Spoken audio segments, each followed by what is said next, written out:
ते मनमाड रेल्वे स्टेशनला सकाळी 6 वाजता उठले आणि ते उतरले. ते तिथे उतरले, ते मनमाडमध्येच राहिले. ना माझ्या वडिलांना त्यांचे आई-वडील आठवत होते, ना आम्हाला आमच्या आजी-आजोबा आठवत. 25 जानेवारीला काही घटना घडल्या. आईच्या 10व्याच्या दिवशी आणि तिथून 5व्या-6व्या दिवशी जे रुग्णालयामध्ये वडिलांना एका राजकीय षडयंत्रानुसार, काही लोकांच्या म्हणण्यानुसार. पण 2 नंबरचा म्हणजे काय, की ज्या गोष्टी ब्लॅकने केल्या जातात किंवा ज्या गोष्टी चोरून लपून केल्या जातात, पोलिसांना हप्ता देऊन केल्या जातात बरोबर. आणि राजकीय आशीर्वादाने केल्या जातात, त्याला 2 नंबरचा धंदा.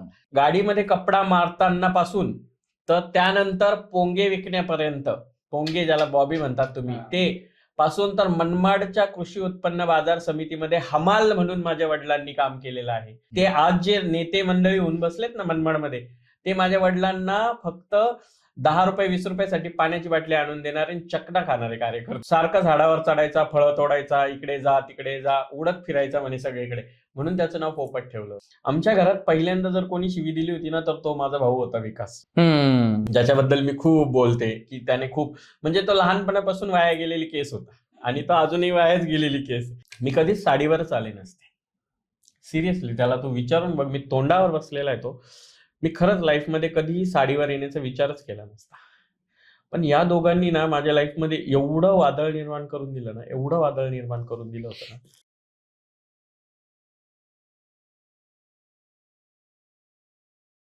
आणि त्यावेळेस अशी बिखरता होते घरामध्ये का आम्ही कधी असं चौघं भाऊ बसून बोललो नाहीये आजपर्यंत. का त्यावेळेसचा तो काळ तसा होता. आणि त्यावेळेस जे वातावरण होतं घरामधलं, तर त्यावेळेस असं कधी आम्ही जोडीने बसलो नाही का बोललो नाही. आणि सागर पोपट शिंदे मोठा असेल, पण आम्हाला वाटलं नव्हतं.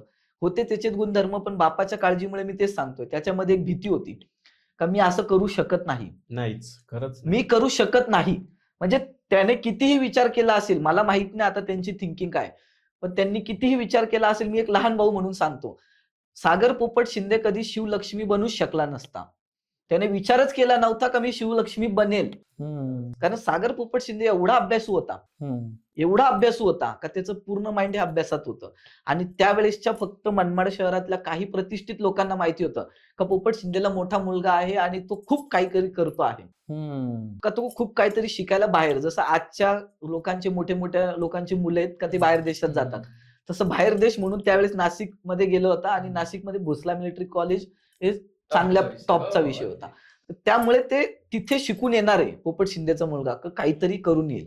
कारण वडिलांची एक इच्छा होती का मी झिरो आहे. मी सांगितलं ना एक दिवस की माझंही स्वप्न होतं की मला IAS व्हायचं होतं. पण नंतर हे जे डिस्टर्बन्स झाला ना वडील गेल्यानंतरचा, भावांचा, आई वडील एक्सपायर झाल्यानंतर ना सागर पोपट शिंदेला शिकणं हे अवघड गेलं. मी माझ्या अंतकरणाने सांगतो.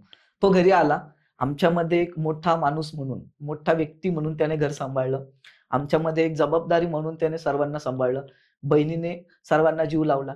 ते 10 दिवस, 15 दिवस, एखादा महिना. मग वडील गेल्यानंतर जसं त्यांनी सांगितलं, काही जमिनीचे पैसे आले ते माझ्या हातात होते. जसे माझ्या हातात म्हणून नाही, तर मी एकमेव असा मुलगा होतो का माझ्या घरात प्रत्येकाला त्रास असा होता का हे आईचं नाव का वडिलांची प्रॉपर्टी. आता मी लहान असल्यामुळे 18 वर्षाचा होतो, आई वडील एक्सपायर झाले 17 वर्षाचा.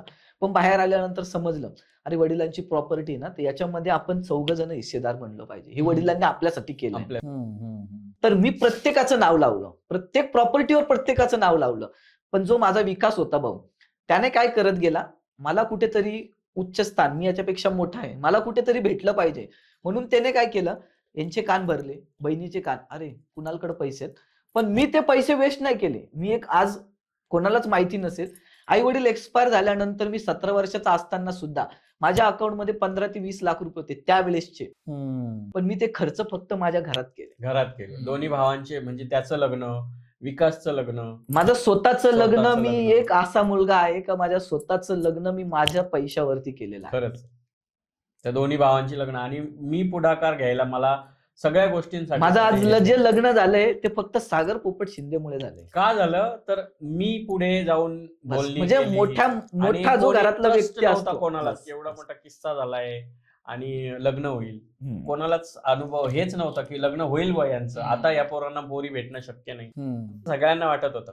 पण तरी सुद्धा मी याचे सासऱ्यांचा माझ्यावर खूप विश्वास, कारण मी हुशार. आणि एक जबाबदारी असते ना, जबाबदार. घरातली मोठी आणि जबाबदारी. माझ्यावर खूप विश्वास लोकांचा, खूप आजही लोकांचा माझ्यावर जो विश्वास आहे ना, तो तेव्हापासून संपादन केला. आजही कुणालचे सासरे असू द्या किंवा विकासचे सासरे असू द्या किंवा माझ्या बहिणीचे सासरे असू द्या, यांच्या सासरच्या मंडळींचा विश्वास माझ्यावर आहे, हे मी उघडपणे सांगू शकते.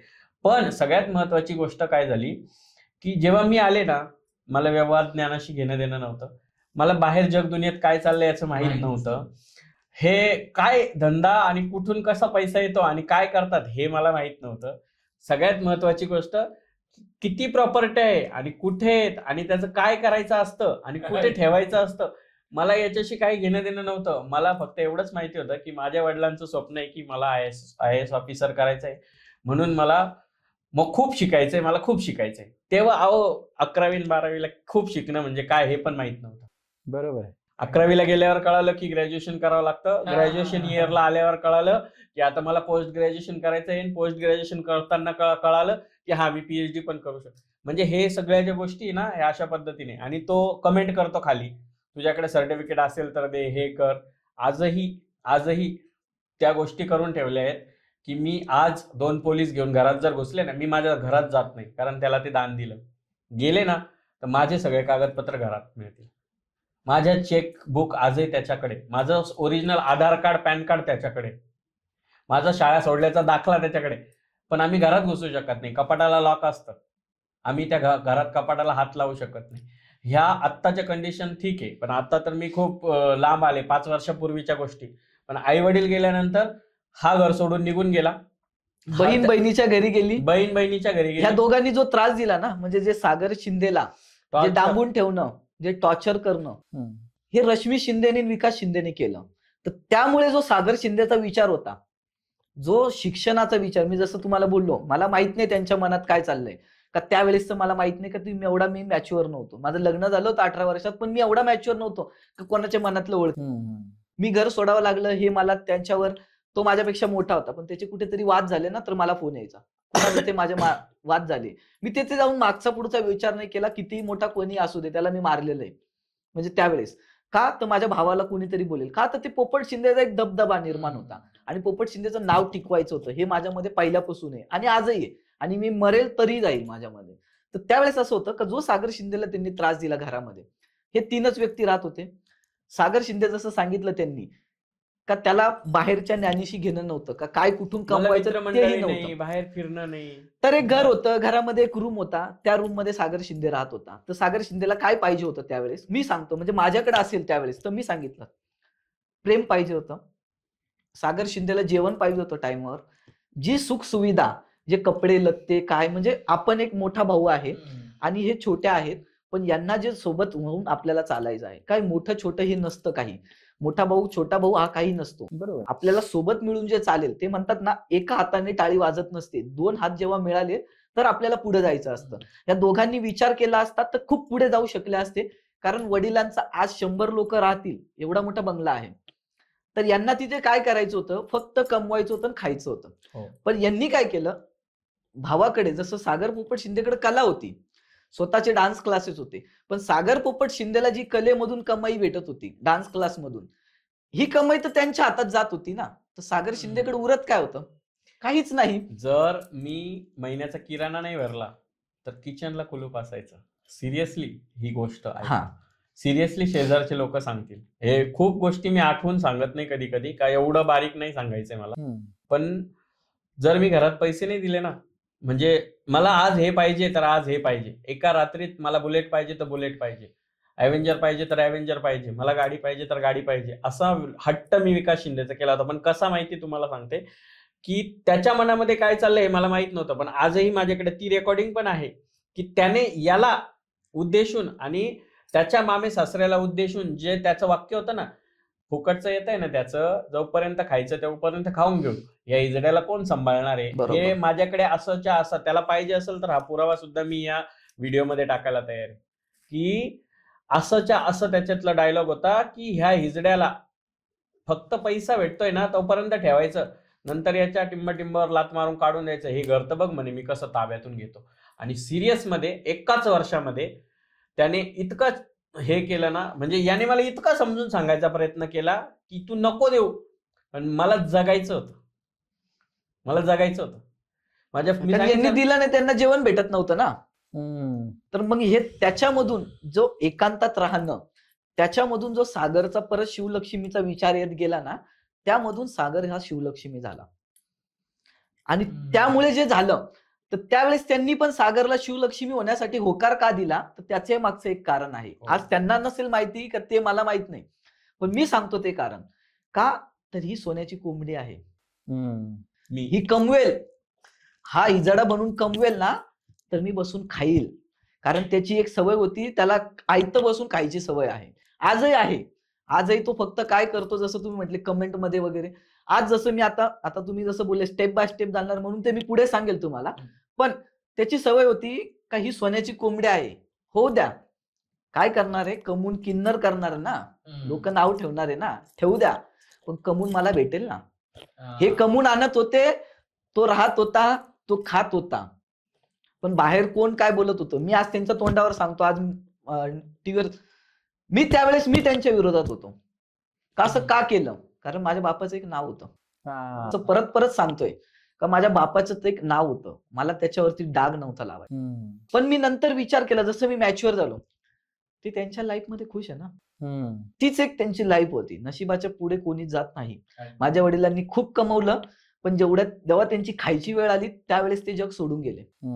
तर त्यामुळे मी एक विचार केला, म्हणजे मी 1-2 महिने त्यांच्या विरोधात होतो.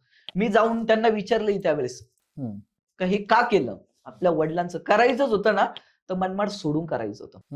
तर त्यावेळेसच्या माझ्या कानावरचे शब्द आहे का मला राहायचंय, मला जगायचंय, आणि हे मला जगू देत नाहीये. आणि हे मला जगू देत नाहीये. मी तेव्हा मला आज पण आठवतं, शेवटचा हा माझ्याकडे येऊन बोललेला, मला खरंच आता ते आठवतं की माझी सर्जरी झाल्यानंतर जेव्हा ते दोघं मला टॉर्चर करायला लागले, आणि ते दोघं जण मला घर नावावर करून देण्यासाठी टॉर्चर करायला लागले, की हा मला मारून टाकणार आहे असं मला सांगितलं होतं.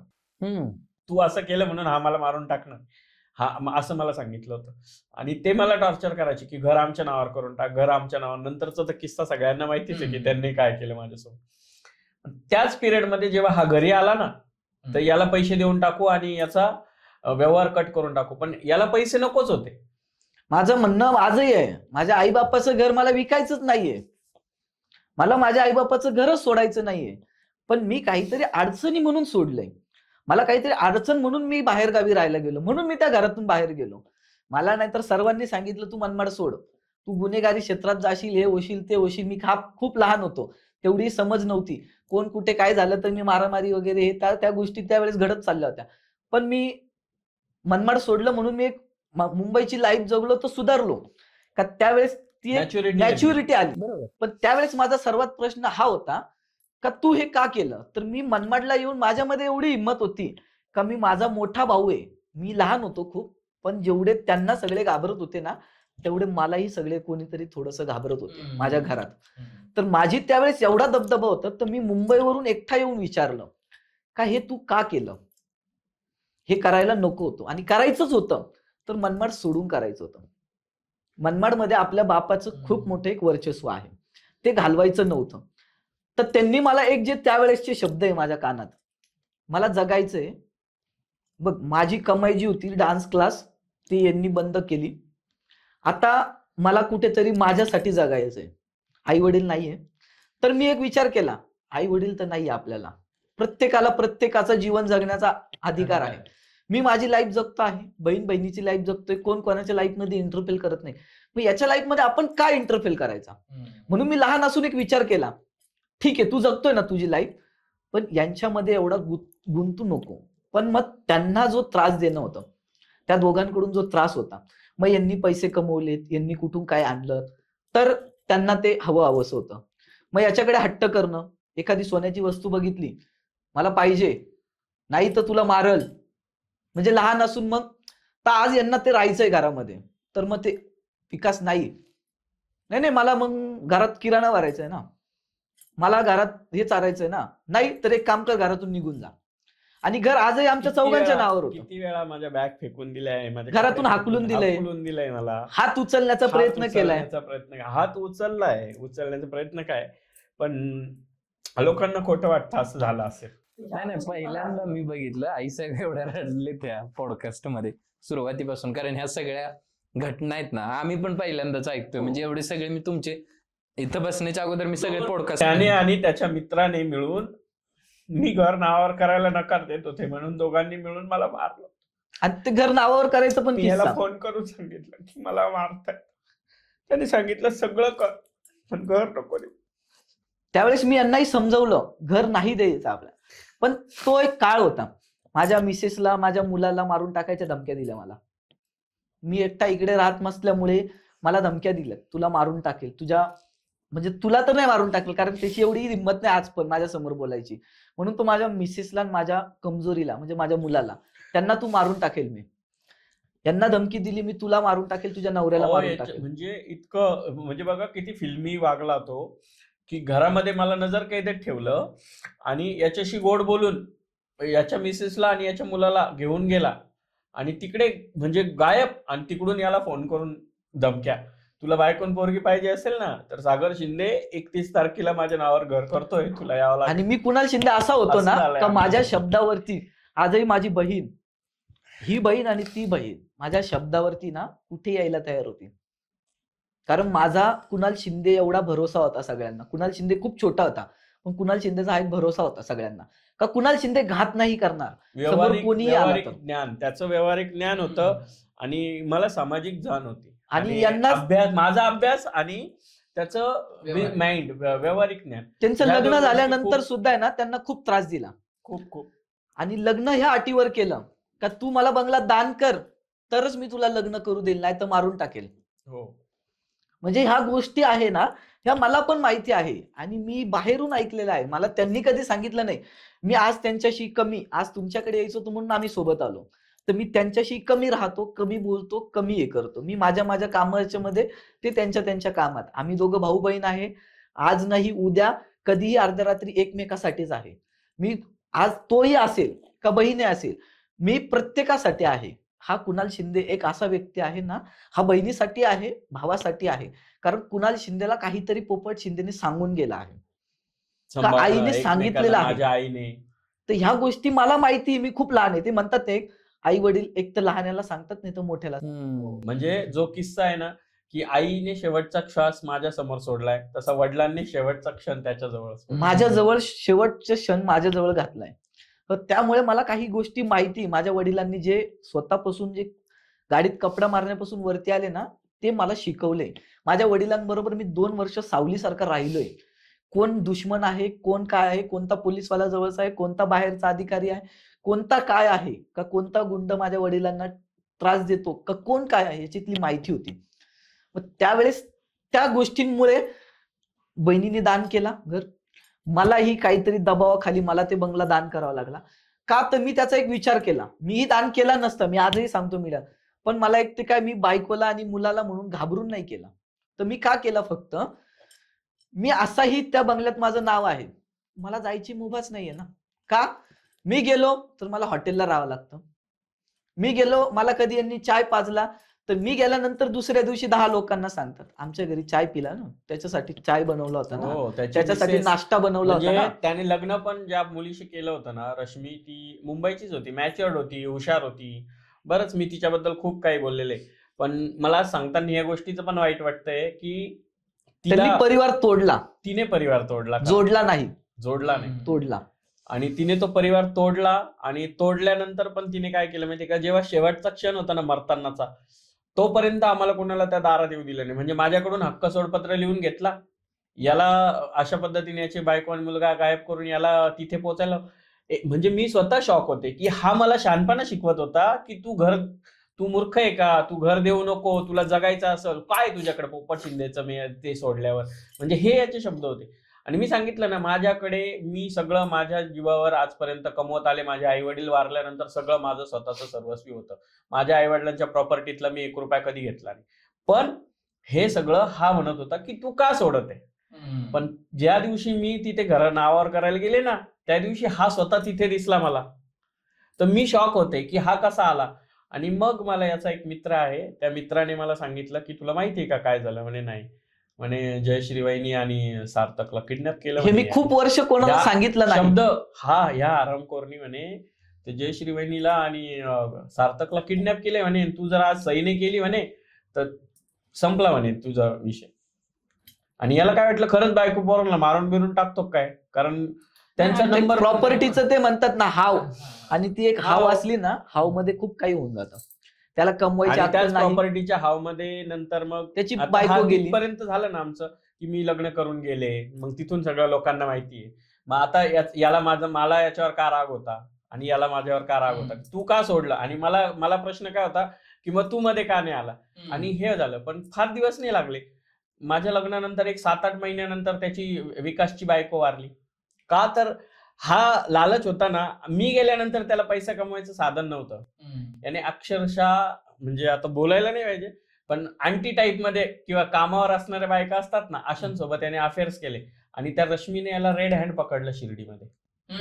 मी शिर्डीत, तुम्हाला माहितीच आहे सगळ्यांना की मी शिर्डीमध्ये राहिलीये.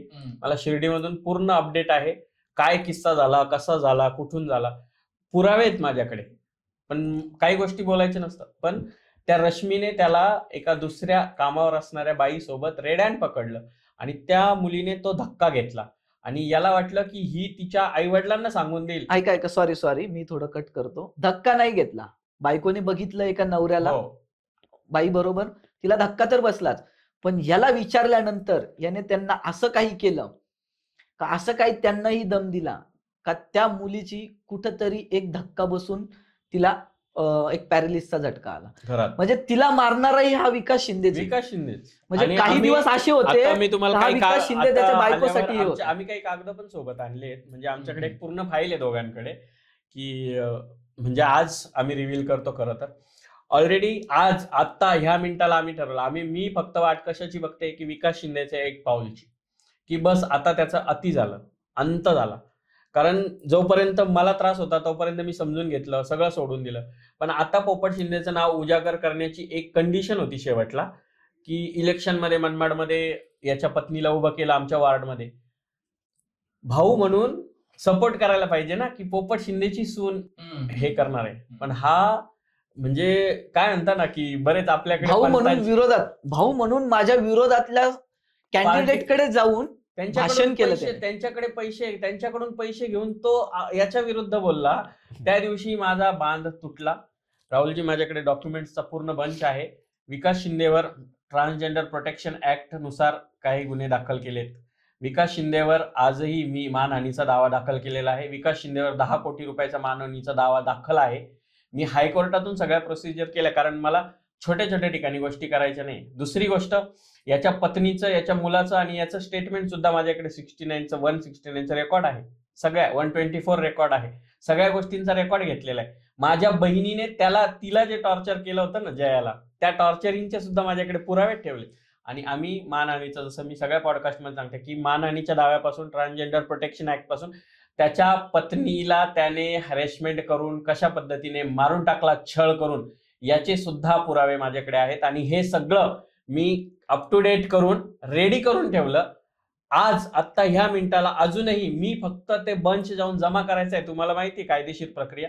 फक्त तो फाईल जाऊन जमा करायची आहे, ती रिसीट घ्यायची आहे आणि ती मनमाड पोलीस स्टेशनला पाठवली की 2 मिनिटात विकास शिंदेला घरातून उचलून नेतील आणि नॉन बेलेबल वॉरंट सगळे निघतील. आणि नॉन बेलेबल गुन्हे आहेत सगळे त्याच्यावर. परंतु आजही या पॉडकास्टच्या माध्यमातून, जसं मी मागच्या वेळेस लोकमत सखी मंचाला सांगितलं होतं की मी त्यावेळेस माझ्या बहिणीने हे पाऊल नाही उचललं कदाचित, आणि मला बऱ्याच गोष्टीच्या टॉर्चर्समुळे मला कदाचित ह्या गोष्टी त्यावेळेस मला माझी लाईफ पण जगायची होती. आज कुठेतरी ना मी एक स्टेबल झाले आणि आता मला कळालं की माझ्या बहिणीला पण टॉर्चर होतंय, माझ्या भावाला पण टॉर्चर होतंय, आणि आज मी त्यांना सगळ्यांना एकत्र केलं पाहिजे. तर तेव्हा मी त्याला बोलली होती की आजही बोलते, त्या पॉडकास्टमध्ये होतं की विकास, कुणाल, जयश्री आणि मी, आम्ही सर्वांनी एकत्र राहावं. पोपट शिंदेची आणि जिजाबाईंची एक इच्छा होती, माझ्या आईवडिलांची, की 4ही बहीण भावंडांनी एकत्र राहावं. बरोबर. आणि ती इच्छा पूर्ण करायची होती. तो पॉडकास्ट बघितल्यानंतर हे दोघं नवरा बायको माझ्या घरी आले होते. हे दोघं नवरा बायको माझा शोध घेत माझ्या घरी आले होते. आणि माझ्या घरी येऊन ह्या दोघं नवरा बायकोंनी सांगितलं की आम्ही तुझ्या सोबतच आहे, तुला पॉडकास्ट मधून सांगायची गरज नाहीये, आम्ही तुझ्या सोबतच आहे. त्याने कमेंट्स केल्या, सर्वात पहिले कमेंट्स माझ्या असतील त्या कमेंट केल्या podcastला. त्यांनी की अक्का मी तुझ्या सोबत आहे, मी तुझ्या सोबत आहे. आणि पहिल्यांदा त्यांनी माझ्याकडून रक्षाबंधनला पहिल्यांदा बहीण म्हणून राखी बांधून घेतली.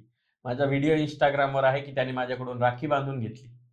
आणि त्यानंतर तिथून भाऊबीज केली आम्ही, आणि तिथून मग आम्ही एकमेकांसोबत उठायला बसायला लागलो. आणि त्याने जो निर्णय घेतला, त्याची इच्छा होती आमच्या घरातल्या मुलाने, आता माझं स्वतःचं पिंडदान झालंय, त्यामुळे मी माझ्या आई वडिलांशी रिलेटेड कुठल्या गोष्टी करणं धार्मिक दृष्ट्या योग्य नव्हतं. विकास त्या लायकीचा नाही वाटत, आणि तो घरातला लहाना, एक तर मोठ्याने करा किंवा लहानाने, म्हणून तो स्वतःहून बोलला आणि तो स्वतः पिंडदान करायला सोबत घेऊन गेला. काशीला गेलो आम्ही, आणि त्याने माझ्या आई वडिलांचं ज्या दिवशी पिंडदान केलं ना, त्या दिवशी माझ्या मनाला शांती मिळाली. आणि त्या दिवशी मी तो बंचच्या फाईल त्याला दाखवली की मी अशा पद्धतीने सगळं करून ठेवलंय, तू फक्त हो म्हण, याने फक्त एक पाऊल उचलू दे.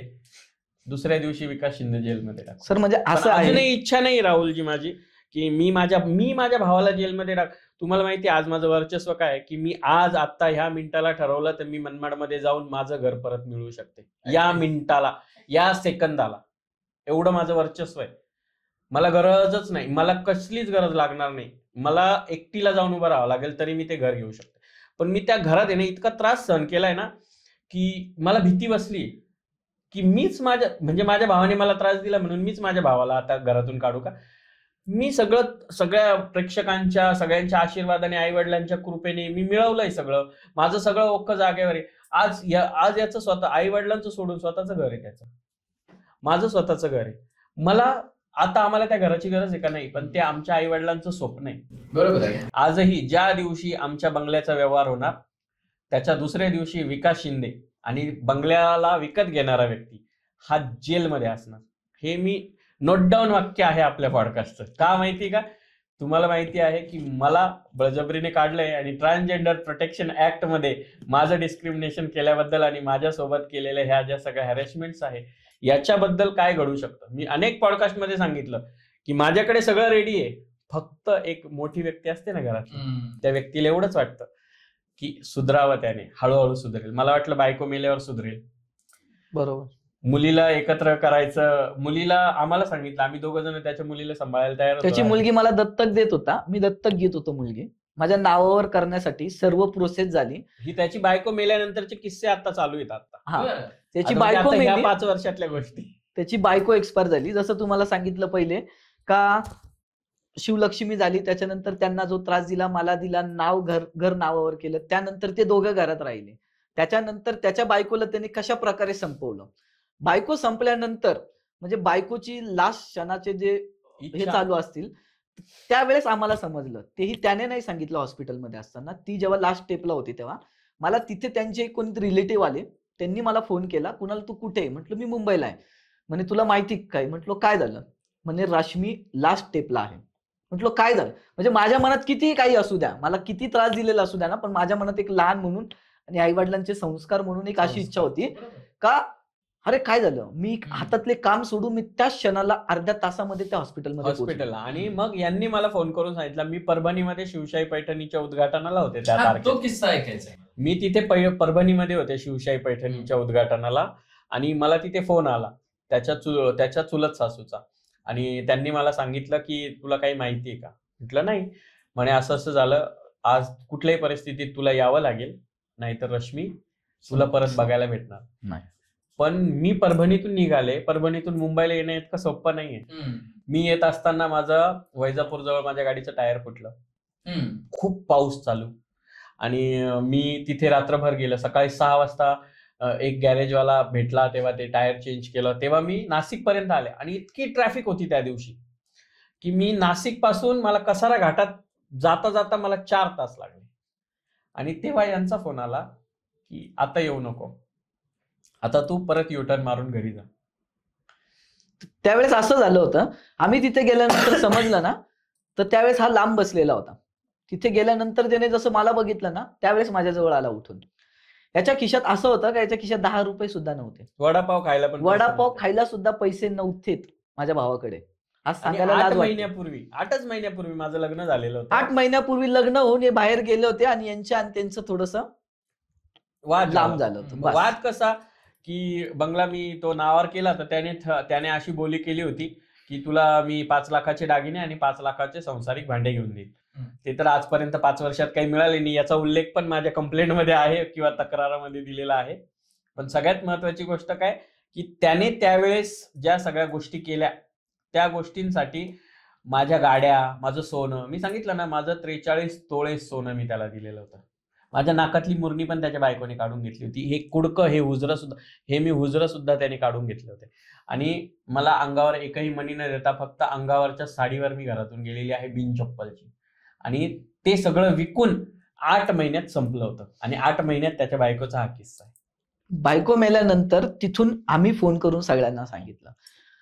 तर त्यावेळेस त्याच्याकडे 10 रुपये नव्हते. त्याची एक अँब्युलन्स मध्ये मुंबई वसून मनमाड पर्यंत आणण्यापर्यंत त्याची ऐपत डेड बॉडी नव्हती. आणण्याची ऐपत नव्हती. ते मी केलं, करायची नव्हती. आम्ही केलं. त्यावेळेस आम्ही इथे आल्यानंतर हे सर्वात पहिले तिथे गेले मनमाडमध्ये आमच्या घरी. आम्ही तिथून येईपर्यंत हे पोचल्यानंतर माझी दुसरी बहीणही पोचली. ते पोचल्यानंतर सर्व लोक जमा झाले. त्यावेळेस इथं मैतीची तयारी झाली. तिकडून आल्यानंतर मैत झाली. मैतीच्या दुसऱ्या दिवसापासून आमचं असं ठरलं की आजपासून आपण सर्व एकत्र राहू. हो काय आजपासून आम्ही सर्व एकत्र राहू. आपण जे राग सावडून येतो, रक्षा आपण हे करून येतो, ती रक्षा सावडून आल्यानंतर हे ठरलं की आता आपण सगळ्या जे झालं ते झालं, आता तो एकटा पडलाय, आता आपण सगळ्यांनी एकत्र येऊन एकमेकांना आधार देतो. त्याच्या मनात तो एकत्र तसं नाही, लालच तो एकत्र फक्त 13 दिवस 13 दिवस तो एकत्र राहिला. खूप काही चांगल्या प्रकारे राहिला. त्याच्या आई बायकोचा कार्यक्रम केला. त्याची पूर्ण सासूरवाडीचे जेवढं पूर्ण खानदान आलेलं होतं ना, सगळं एवढं सासूरवाडीचं खानदान हिने सांभाळलं, शिवलक्ष्मीने. आणि पूर्ण 10वं आहे ना, ते 10वं आम्ही दोघं बहीण भावांनी केलं होतं. त्याची एवढी पण ऐपत नव्हती, एक वडापावची ऐपत नव्हती. म्हणजे इथपर्यंत मला बोलावं का लागतं माहिती की जो भाऊ तुम्ही जो किस्सा बोलले ना मला की कमेंट करतो, खरंच त्याला ना एक दिवस पॉडकास्टला बोलवाच. खरंच मी सांगते त्याला. म्हणजे लायकी नसलेल्या व्यक्तीने फक्त मला, माझ्याकडे रेकॉर्डिंग आहे, तुम्हाला पाहिजे असेल तर, की ज्यावेळेस तुमच्या पॉडकास्टच्या अगोदर मी एक पॉडकास्ट केला होता आणि त्या पॉडकास्टमध्ये जेव्हा मी हा किस्सा सांगितला होता की माझ्याकडून कसं सोनं नाणं गाडी घेऊन टाकली, तेव्हा त्याने मला कॉल केला होता आणि त्याने मला धमकी दिली होती की तू आता माझ्यावर 10-12 लाख रुपये कर्ज आहे म्हणे, 12-13 लाख असा शब्द येतो, कर्ज आहे म्हणे. तू गेल्यानंतर जर तू माझं कर्ज फेडत असेल तर ठीक, नाही तर आजपासून तुझी बदनामी सुरू म्हणे. तू किती पण वर जाय म्हणे, मी तुला बदनाम करून खाली आणल. हे माझ्याकडे रेकॉर्डेड आहे, हे रेकॉर्डेड आहे. त्याने फक्त टाकावं, कमेंट आत्ता टाकावी, ओपन चॅलेंज त्याने टाकावं की तुझ्याकडे काय पुरावे टाक. 2 मिनिटांमध्ये दुसऱ्याच पॉडकास्टमध्ये हे सगळं रिव्हील झालं. काय असतं ना, म्हणजे कागदपत्र तयार आहे मी की तो बंच कसं मानहानीचा दावा दाखल झालाय. याच्या बायकोला आणि मुलाला किडनॅप करणं म्हणजे म्हणजेच पोपट शिंदेच्या सुनेला, म्हणजे माझ्या सुनेला आणि नातवाला, आमचा एकमेव शिंदे घराण्याचा वारसदार आहे सार्थक, त्याला किडनॅप करून त्याला मारून टाकण्याची धमकी देणं, खंडणीच्या गुन्ह्यासहित सगळ्या गोष्टींची सुद्धा त्याच्यामध्ये पोहोचतात. एक खूप मोठे अधिकारी त्याच्यावर ज्यांच्या निरीक्षणाखाली या सगळ्या गोष्टी चालल्यात. आता जेव्हा त्याने याच्या विरुद्ध, बायको विरुद्ध जेव्हा त्याने भाषण केलं, अरे यांच्या बॅनरवरती आई वडिलांचे फोटो आहे, तू कुणाला किंवा त्याच्या बायकोला अपोज नाही केलं, तू कोणाला अपोज केलं, तू तुझ्या स्वतःच्या आई वडिलांच्या अस्तित्वाला अपोज केलं. त्या दिवशी एका खूप मोठ्या अधिकाऱ्यांनी मला समजून सांगितलं की अजून थोडं वेट कर सागर, आता त्याचं पुढचं पाऊल हे त्याला आयुष्यभर जेलमध्ये घेऊन जाईल. आणि त्याचं पुढचं पाऊल हे आहे की माझं घर माझ्या हिश्श्याचं हिसकून घेतलंय, याच्याकडून हिसकून घेतलंय. आता बहिणीने मला सांगितलेले किस्से, माझ्याकडे ते रेकॉर्ड्स आहेत की तो मला टॉर्चर करतोय, तुला 10 देतो, तुला 20 देतो, हे करतो ते करतो. तर ज्या दिवशी ते घर विकले जाणार त्यावेळेस माझ्या हिश्श्याचे पैसे, कारण माझा त्याच्यामध्ये मी फुकट सोडलेला हिस्सा आहे, याच्याकडून फुकट घेतलेला किस्सा आहे. आणि बहिणीचा तिच्या पद्धतीने मिळत असेल तर. पण आम्ही सर्वजण कोणी कोणाची वाट न बघता मी सरळ याच्यावरती एलिगेशन त्याच दिवशी फाईल होणार आणि दुसऱ्या दिवशी घर घेणारा आणि घर विकणारा दोघं जेलमध्ये असणार. कारण राहुल हे कायद्याने, जर माझं चुकत असेल तर तुम्ही सांगा. नाही, कारण मी काय सहन केलं ना हे सांगायला माझा भाऊ इथे बसलाय, पण आज शिंदे फॅमिलीने काय सहन केलं ना हे सांगताना त्रास होतो. बरोबर. आणि त्याने आम्हाला दोघांना, आमच्या दोघांचे नावं नाहीये म्हणून आम्हाला त्रास दिला तर ठीक आहे, आम्ही नाही जाऊ शकत घरात. जसं तुम्ही आहे, तुमचं या घरामध्ये नाहीये काही, तर तुम्हाला घरात येऊ नाही दिलं तर ठीक आहे. आज बहिणीचं नाव आहे ना, बहिणीलाही त्रास देतो, घरात नाही जाऊ बहिणीला देत. येऊ देत नाही, बहिणीला घरातून काढून दिलेले रात्री 2 वाजता त्याने. हो. बहीण माझ्या मित्राच्या घरी जाऊन झोपलेली आहे. म्हणजे बहिणीला एवढ्यापर्यंतही दोन लहान थांबला मुलं नाही. आहेत माझ्या बहिणीची मुलगी अपंग आहे. माझ्या बहिणीचे हे तिचे कर्म म्हणा, पण तिची मुलगी अपंग आहे. याच्या मुलाच्या बरोबरीची मुलगी आहे. याच्या मुलापेक्षा 2 वर्षांनी मोठी. तर ती अपंग आहे बहिणीची मुलगी, आणि बहिणीचा मुलगा. असे 2 लेकरं घेऊन माझी बहीण असताना तिचं नाव आहे ना, आमचं सोडा. तिचं नाव असताना तिला हकलून आणि दिलेलं आहे. आम्ही खरं तिला पॉडकास्टला घेऊन येणार होतो, का तिच्या पण काही गोष्टी असतील तिने त्या क्लिअर कराव्या. खरं तर लोकांना काय वाटतं शिंदे परिवार तुटला. नाही, शिंदे परिवार नाही तुटला, फक्त शिंदे परिवारातला एक पोरगा सडका निघाला. बस. एक नाव घालवणारा असतो आणि एक नाव करणारा. मगाशी तो किस्सा सांगता सांगता कुणाल राहिला, की माझे शेवटचे शब्द होते की मी जसं लाईफ जगल ना, ते लाईफ जगून मी पोपट शिंदेचं नाव मोठं करून दाखवाल. बस. आज त्याने सांगावा, आज मनमाडने सांगावं की मी पोपट शिंदेचं नाव मोठं मी केलं. मगाशीच बोललो तुम्हाला तसं, का मला आज गर्व वाटतो. मी त्यावेळेस जो विचार केला होता, मी तुम्हाला सांगितलं का मी जेव्हा प्रश्न विचारायला गेलो होतो, तू हे का केलं, तर जो प्रश्न होता त्यावेळेस मी एकच मनात धरलं, प्रत्येकाला जीवन जगण्याचा अधिकार आहे. ते त्यांच्या जीवनात काहीतरी करतायत ना, पुढे गेले पाहिजे. माझा हा शब्द सोडून मी तिथून निघून गेलो. पण आज मी मगाशी बोललो ना, अभिमान वाटतो मला का माझ्या बहिणीचं नाव शिवलक्ष्मी आईसाहेब घेताना आणि पोपट शिंदेचं नाव एवढं रोशन नाही कोणत्या फील्डमध्ये केलं ना, तर त्यांच्या फील्डमध्ये पोपट शिंदे हा कितीतरी मोठ्या स्थानावर नेऊन ठेवलाय. तसंच मी पोपट शिंदेचं नाव उज्ज्वल केलंय. पण माझ्या भावाने काय केलंय, तर फक्त पोपट शिंदेचं नाव हे बरबाद केलंय. आज मी त्याच्यावरती बोलावं, आजही मी पॉडकास्टमध्ये बोललो नसतो. कारण का, तर मी एवढा मोठा नाहीये. मी पोपट शिंदेवर बोलणारा मी एवढा मोठा नाहीये. का, मी त्याच्यावर बोलेल ना तर पोपट शिंदेला त्रास होईल. कारण माझ्या आईबापाची जी इच्छा होती ना, का सर्व एकत्र आले पाहिजे, म्हणून मी कधीच त्याच्यावर बोलत नाही. इलेक्शन मध्ये मी अशा व्यक्तीच्या विरोधात उभा होतो का जो व्यक्ती म्हणजे मनमाडचे राजाभाऊ आयरे म्हणून आहेत, त्या व्यक्तीला माझ्या वडिलांनी नगरसेवक केलं, माझ्या वडिलांनी वरती आणलं. पण त्या व्यक्तीने आज असं केलं, मला माझ्या बायकोला मुलगा आणि मुलगी समजणारा तो राजाभाऊ आयरे, त्याने आज माझी मिसेस त्यांच्या विरोधात उभे राहिल्यानंतर त्याने फक्त एकच केलं, माझ्या वडिलांना गुंड म्हणून संबोधलं. एका स्टेजवर त्यांनी भाषण केलं का पोपट शिंदे हा गुंड होता, मर्डरर होता. पोपट शिंदेनी मर्डर केला, पोपट शिंदे गुन्हेगार होता. पण मी आज न्यूज मध्ये सांगू इच्छितो, माझ्याकडे ते पेपर्स आहेत, मी तुम्हाला प्रूफ दाखवेल का पोपट शिंदे बरोबर काही गुन्ह्यामध्ये राजाभाऊ आयरेही नंबरकारी आहेत. म्हणजे आरोपी राजाभाऊ आयरेही आहेत. पहिला आरोपी काम करायचे ना ते. पहिला आरोपी राजाभाऊ आयरे आहेत, नंतर दुसरा आरोपी पोपट शिंदे आहेत. हा कागद आहे, मी तुम्हाला पॉडकास्ट संपल्यावर दाखवेल. की चकण्यावर जगणारे लोक होते ना, मी म्हंटल त्या चकण्यावर जगणाऱ्या लोकांपैकी काही लोक होते. ज्यावेळेस पोपट शिंदे यायचा ना, आणि त्यांच्या सोबत माझा भाऊ त्यांच्या सोबत उभा राहून त्यांच्याकडून $1-2 लाखाच्या लालचेने पोपट शिंदेचं नाव खाली करतो. मला त्याचं नाही काय वाटलं त्रास सर. होतो. माझं काय वाटलं, ज्या व्यक्तीने भाषण केलं पोपट शिंदे गुंड म्हणून, त्या व्यक्तीला मी आज सांगेल का त्या व्यक्ती सोबत माझे वडील गुन्हेगारांमध्ये नंबरकारी होते. 1 नंबर राजाभाऊ आयरे आरोपी होता, 2 नंबर पोपट शिंदे होता. तर पोपट शिंदे गुंड म्हणजे तुम्हीही गुंड, बरोबर. तर मला त्या व्यक्ती लोकांसोबत मला काही वाद नाहीये. त्यांनी केलं भाषण विरोधात, एकमेकाच्या विरोधात खूप काही बोललं जातं, ठीक आहे माझ्या वडिलांना. पण आज ते विरोधात असं बोलले का कुणाला मतदान करू नका, का कुणाच्या मिसेसला मतदान करू नका. का, तर हा पोपट शिंदेचा मुलगा आहे, हा गुंडाचा मुलगा आहे. पण आज भाषण केल्यानंतर दुसऱ्या दिवशी माझा भाऊ त्यांच्या स्टेजवर भाषण करत होता.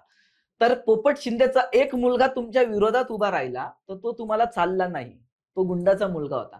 पण दुसऱ्या गुंडाचा मुलगा तुम्ही विकास शिंदे तुमच्या स्टेजवर भाषण करायला लावला. मला विकास शिंदेला एकच प्रश्न विचारायचा आज तुमच्या पॉडकास्टच्या माध्यमातून. त्यांनी पोपट शिंदेला विरोध केला, कुणाल शिंदेला नाही. ज्या लोकांनी पोपट शिंदेचं नाव स्टेजवर खराब केलं, ज्या लोकांनी पोपट शिंदेला गुंड बोलले, त्या लोकांच्या साईडने त्याने भाषण केलं.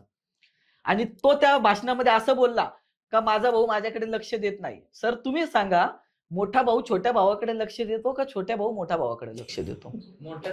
मग तो माझ्यापेक्षा मोठा आहे, त्याने माझ्याकडे लक्ष दिलं पाहिजे ना. आणि तो लोकांना काय म्हणून भाषण केलं, माझ्या मोठ्या भावाने माझ्याकडे लक्ष न दिलं, माझ्याकडे काय केलं नाही तर तुमच्यासाठी काय करेल त्याला मतदान करू नका. हे भाषण झालं. म्हणजे त्यावेळेस त्या विरोधकांनाही मला तेच सांगायचंय एक पोपट शिंदेचा मुलगा तुम्हाला विरोधी म्हणून चालला नाही, एक पोपट शिंदेचा मुलगा भाषण म्हणून चालला. म्हणजे विकास शिंदेनी सर्व हद्दी पार केल्या, पण त्याच्यावर बोलत का नाही मी, आणि त्यावेळेसही बोललो नाही पूर्ण इलेक्शन मध्ये. का पोपट, मी विकास शिंदेवर बोललो ना तर मी पोपट शिंदेवर बोललो. विकास शिंदेचं नाव खराब झालं तर विकास शिंदेला मनमाडमध्ये कोणीच ओळखत नाही. मी आज 100% सांगतो, त्याला काही ठिकाणी सांगावं लागतं मी कुणाल शिंदे, लोक त्याला कुणाल शिंदे नावाने ओळखतात, काही लोक त्याला माझ्या नावाने ओळखतात, काही लोक आणि पोपट शिंदेचं नाव 90% लोक शिवलक्ष्मी आई साहेबांचा भाऊ म्हणून ओळखतात. म्हणजे त्याला आणि आज आमच्या तिघांची म्हणजे ओळख म्हणून सांगावं मी लागतं. शिवलक्ष्मी होण्यामागचं खरं कारण विकास शिंदे होता. हा. हे जे मी अनेक पॉडकास्ट मध्ये सांगितलं, हे पण मी आज प्रूव्ह करून दिलं. मला विकास शिंदेने त्रास दिला म्हणून मला सागरची शिवलक्ष्मी व्हावं लागलं, किंवा हे माझ्या मजबुरीने झालं, किंवा त्यांनी मला किती टॉर्चर केलं म्हणून मी घरदार सोडलं आणि मला शून्यातून आत्ता इथपर्यंत यावं लागलं. हे पण आज मी लोकांना प्रूव्ह करून दिलं. आणि शिंदे फॅमिली तुटली नाही, शिंदे फॅमिली जागेवर आहे, जशी आहे तशीच आहे आणि तशीच राहणार. आणि माझं पॉडकास्टच्या माध्यमातून अजून एक त्यांना सांगणं आहे, विकास शिंदेनी कितीही बंगला विकण्याचा प्रयत्न केला तर तो बंगला कोणालाही घेऊ देणार नाही आणि कारण तो विकलाही त्याच्यासाठी- जाणार नाही. कारण आम्ही कायदेशीर कारवाई ऑलरेडी करून आणि ठेवली. दुसरी मी गोष्ट, मागच्या वेळेस पण माझी सांगितलं. बहीण कायदेशीर कारवाई करते, पण मी आज त्याला ओपन चॅलेंज करतोय, तो जेवढे पैसे दुसऱ्यांकडून घेईल ना तेवढे पैसे मी त्याला 1 मिनिटात द्यायला दुप्पट तयार आहे. पैसे द्यायला तयार आहे. पण ते घर मी कोणाला विकू देणार नाही. हे- त्याने तो कधी गिराईक बघत असेल ना तर त्याने मला संपर्क करावा, नाही तर तुमच्या माध्यमातून त्याने कमेंट करावी का मी एवढ्या पैशाला विकतोय, तर तुमच्या माध्यमाकडून तो माझ्यापर्यंत आला पाहिजे. मी त्याला तेवढे पैसे तुमच्या माध्यमांकडून मीडिया समोर देईल का हे पैसे घेऊन माझ्या नावावर करून दे, कारण पण त्या माझ्या घराला बापाचा बंगला मी पोपट कोणाला जाऊ देणार शिंदेच्याच वारसाला असला पाहिजे. बस. हे आमचं कुठल्या पण बहीण भावांचं हे मत राहील.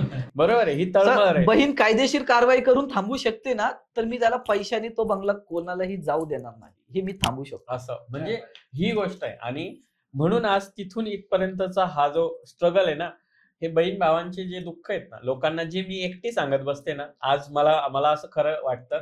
म्हणजे जितक्या वेळात पाणी आलं ती गोष्ट ही आहे की मी लोकांना फक्त सांगत होते तर लोक काय म्हणायचे फेकते की काय, पण मी काय जे किस्से मी पण नाही आठवून सांगितले, ते आज किस्से तुम्हाला माझ्या भावाच्या माध्यमातून आठवून ऐकले.